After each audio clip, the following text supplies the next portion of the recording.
Kamakailan lang nagmistulang rumaragas ang ilog at malawak na dagat ang maraming lugar sa bansa dahil sa magkasunod na mga bagyong Christine at Leon. Maraming nagpasaklolo, makaligtas lamang sa sakuna. Tuloy-tuloy ang rescue operation na ikinakasa sa Camp Sur. Ang ilang nakaligtas sa Camarines Sur, gutom at uhaw ang inaabot. Sa gitna ng panganib, may mga handang tumulong dahil sa tawag ng tungkulin at malasakit sa kapwa. Di alintana ang peligro, masagip lang ang buhay ng iba. First time ma'am sa Camarines Sur yung ganito ma'am kaba, almost lampas tao ma'am. Kahit pa ang kapalit, sarili nilang buhay at panahon para sa pamilya.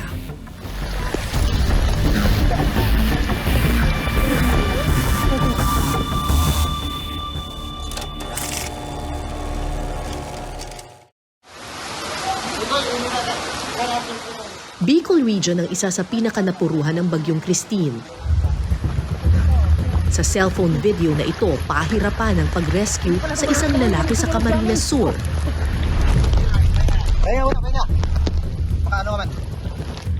Halos tangayin na ang lahat ng dahil sa lakas ng ragasan ng baha na sinabayan pa ng malakas na hangin at ulan.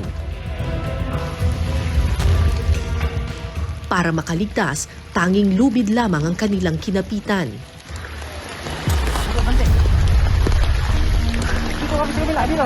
Hindi. Sa ibang tali. Dito.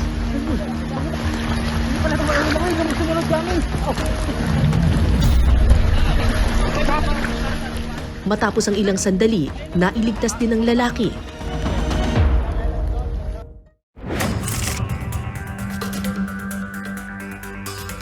Glenn Padayo, POAC Civil Aviation Service, ma'am. Isa si PO 3rd Glenn Padayaw ng Philippine Coast Guard Station Camarines Sur sa mga sumaklolo sa lalaking nasa video. 10 taon na sa serbisyo si PO 3rd Glenn. At sa kanilang unit, siya ang nakatokang kumuha ng detalye ng mga lugar na kailangan ng rescue. Kung may bagyo po, nakikommunicate po ako sa kanila kung kailangan po nila ng assistant sa Coast Guard. Sinasabihan ko lang sila ma'am, binibigay po namin yung contact number namin para kung in case po ng kailangan po ng service po nila ng Coast Guard, tumatawag po sila sa amin. Kwento niya, bisperas pa lamang ng bagyong Christine, marami nang humingi ng saklolo sa kanilang opisina. Nahirapan kami ma'am kasi Martes po kasi ma'am ng gabi, nag-deploy na po kasi kami ma'am, may mga tumawag na ma'am na kailangan ma'am ng evacuation kasi tumataas na ma'am yung tubig. Pumunta kami ma'am dito sa may barangay ng Pili na may kinuha po kami doon na napakataas na po ng tubig at napakalakas po ng agos. Isang ginang na may kasamang bata ang inilikas nila at isinakay sa isang floater habang humahagupit ang bagyo.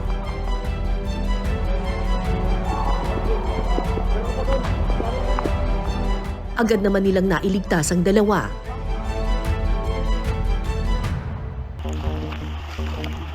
Kinabukasan, kumalma na ang panahon. Pero hindi pa rin dito natapos ang kanilang hamon. Sakay ng kanilang bangka, sinuong nila ang baha na halos kasing taas na ng mga puno. Pakay nilang hanapin ang isang babaeng na-trap daw sa loob ng kanyang bahay.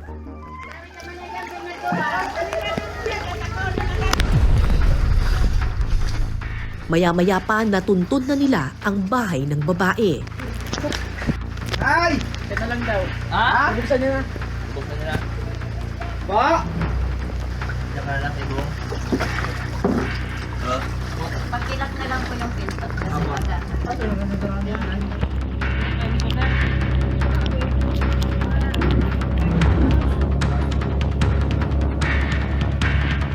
May ilan ding na-trap sa second floor ng kanilang bahay. Matapos ito, sunod naman nilang inilikas ang iba pang residente gamit ang rubber boat para maitawid sa ligtas na lugar. Pero habang abala si PO 3rd Glenn sa pagsasagip ng buhay ng iba, hindi maalis sa kanyang isip ang kalagayan ng kanya mismong pamilya. Nung araw na po na may bagyo, tumatawag sa akin asawa ko na patas na nga daw ang tubig sa bahay nila sa Libon. Nandun po kasi yung family ko, yung asawa ko at anak ko at nanay at mga kapatid niya. Tumatawag po sa akin, hindi ko naman po masagot kasi nasa rescue operation kami. So after my rescue operation, tumawag ako sa asawa ko kung kumusta sila doon. Hanggang sinabi niya sa akin, ma'am, na nag-evacuate na sila kasi yung tubig sa bahay namin, ma'am, sa Libon hanggang bubong na. Ngunit wala siyang magawa dahil ito ang kanyang sinumpaang tungkulin. Unang-una, ma'am, masarap, ma'am, na nakakatulong ako, ma'am, sa ibang tao kasi yung pasalamat pa lang nila sa amin, ma'am, napakasarap na, ma'am, pakinggan.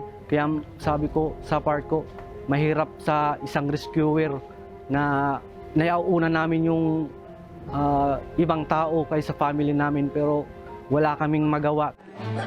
Ang masaklap na isasakripisyo na rin daw niya ang kanyang oras para sa pamilya sa tuwing may ganitong klase ng sakuna.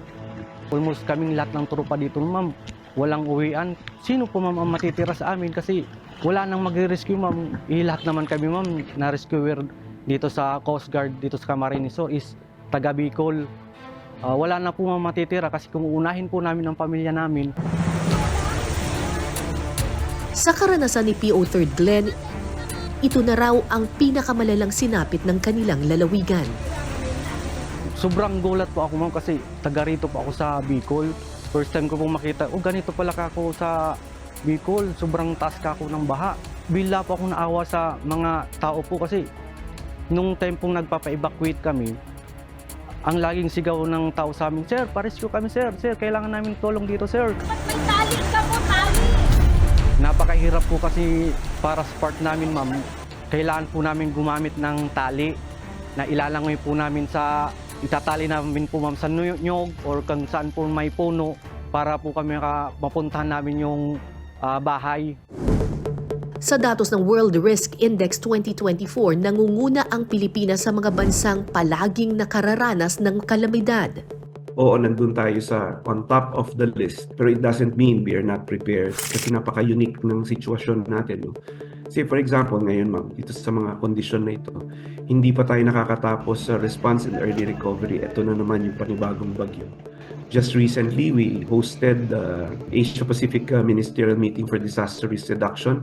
Inatyanan po ito ng iba't ibang countries, particularly located dito sa Asia-Pacific region and beyond po. No? At talagang tinitingnan po nila, talagang namamangha po sila kung paano ginagawa ng Pilipinas yung ganong sitwasyon po. Kasi sa kanila, minsan po, isa o dalawa nagpapanik na sila, medyo medyo anxious na sila, pero tayo sunod-sunod pa lang po, pero talagang we try our best po talaga to address, no? Besides po, tayo yung bansa na siguro non-negotiable yung talagang we have to be prepared.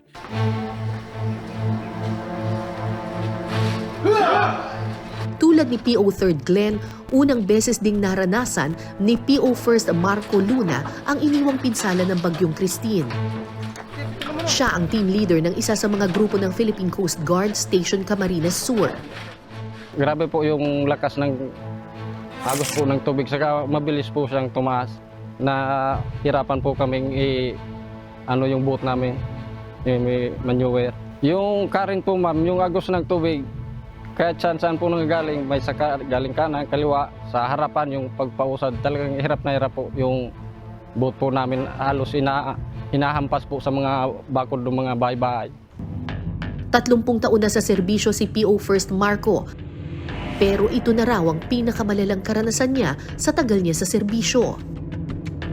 Halo-halo na pag kinakabahan kasi lalo na nung gabi, talagang palakasan na lang loob. Kasi talaga mahirap po talaga.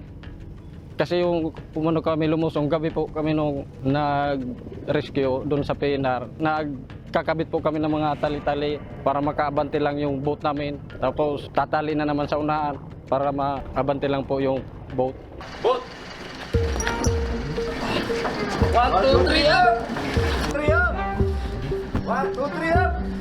Pero kahit tapos na ang Bagyong Christine, naka-standby pa rin si PO First Marco dahil sa pagmomonitor ng masamang panahon.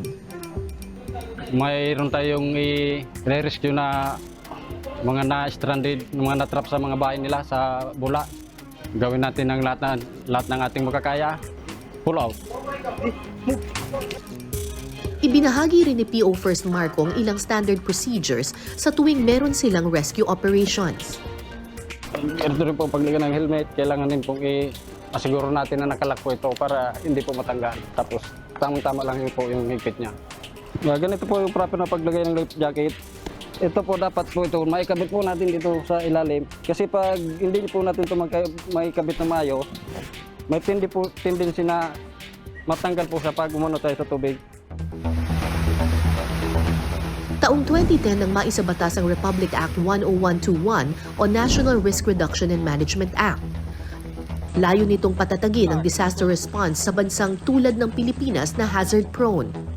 Isa po ito sa mga talagang pinakamatibay na leksyon na natutunan natin dito. Importante po. Kahit na po sabihin nilang OA tayo or paulit-ulit or kahit na po nasabi na natin ulit-ulitin natin at saka ang ano po dito is talagang makita ng ating ordinaryong kababayan, ordinaryong mamamayan kung anong ibig sabihin natin. Pagka mas pinapalakas natin yung kapasidad natin, especially the first two pillars, yung prevention and mitigation at saka kasama po dito yung early warnings, yung dissemination of information, and then yung mga talagang science-based, mga modern technology para po mas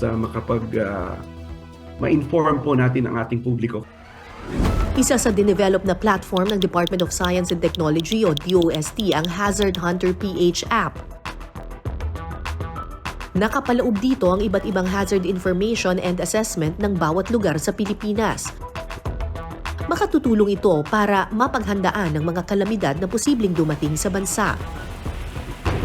Bukod pa rito, nagbibigay rin sila ng recommendation kung ano nga ba ang mga dapat gawin kung sakaling nasa hazard-prone area ang isang lugar.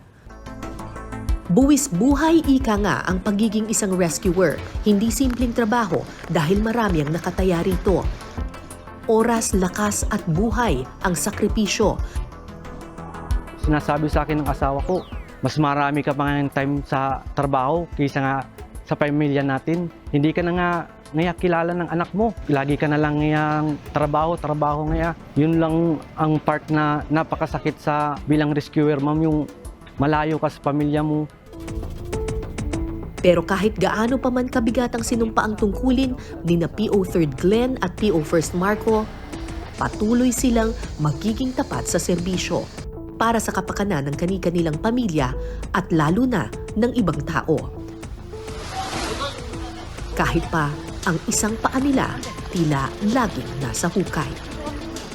Ako po si Cara David, ito ang Cara Docs, ang kwento sa bawat numero.